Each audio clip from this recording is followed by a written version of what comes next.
खूप छान अशी फ्रेंडशिपची व्याख्या दिलेली आहे आणि अभिजित सुद्धा तिचं खूप मन लावून ऐकताना दिसतोय. चला तर बघूयात ही काय डिस्कस करतायत. तर हे दोघे जण इथे बसलेले असतात आणि निकी सांगते की बाहेरच्या जगात सुद्धा मला एकटंच राहायला आवडतं, मी एकटीच राहते. म्हणजे ग्रुप आहे 15-20 जणांचा, पण त्याच्यामध्ये सुद्धा माझे स्पेशल फ्रेंड्स वेगळे आणि मला सगळे फ्रेंड्स आहेत. असे नाही की माझ्या मते चांगले फ्रेंड्स हे आहेत, वाईट फ्रेंड्स हे आहेत.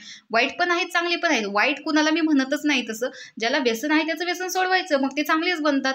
म्हणजे त्यांना आपण स्ट्रगल टाईममध्ये त्यांच्या हेल्प करायची, त्यांच्या काही गोष्टी असतील त्या आपण सॉल्व्ह करायच्या. त्यामुळे सगळे फ्रेंड्स हे फ्रेंड्स असतात. फ्रेंड्ससारखे जर कुणाला तुम्ही स्पेशल ट्रीट करत असाल तर ते तुमचे स्पेशली फ्रेंड्स बनू शकतात. पण माझ्या मते तर फ्रेंड्स हे फ्रेंड्सच असतात.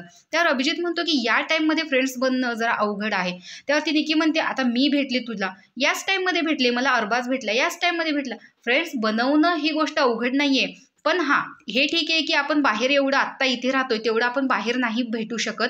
पण जे भेटतात ते आपल्याला कंटिन्यू असं टिकवता आले पाहिजेत आणि जे परत कधी भेटतच नाहीत ते शॉर्ट टाईमसाठी आलेले असतात, टेम्पररी असतात. पण जे भेटतात ते आपल्यासाठी आलेले असतात. त्यामुळे फ्रेंड्स हे कुठल्या टायमात आले पाहिजेत हे कधीच ग्राह्य धरायचं नाही. आणि तू कधी ऑब्झर्व केले का, आपल्याला तुला काय दुःख होतं हे विचारणारे लोक नाहीयेत. ते फक्त स्वतःच भडकी सांगत असतात, मोठेपणा सांगत असतात.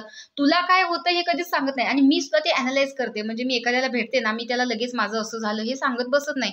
त्यांचं आधी मी एका झटक्यात अनालाइज करते. त्यांचा सुपिरियर कॉम्प्लेक्स कोणता आहे, त्याला काय वाटतं, त्याची पर्सनॅलिटी काय आहे आणि मग मी त्याच्याजवळ ओपन अप होते. आधी मी त्याला नक्कीच असं बघते की तो स्वतःचा मोठेपणा सांगतोय का दुसऱ्याला कमी लेखतोय, हे बघूनच मी त्याच्याजवळ बोलते. तर अशा प्रकारे अभिजित सुद्धा निकीच्या बोलण्याला सहमत आहे. तुम्हाला काय वाटतं हे कमेंट बॉक्समध्ये नक्की सांगा.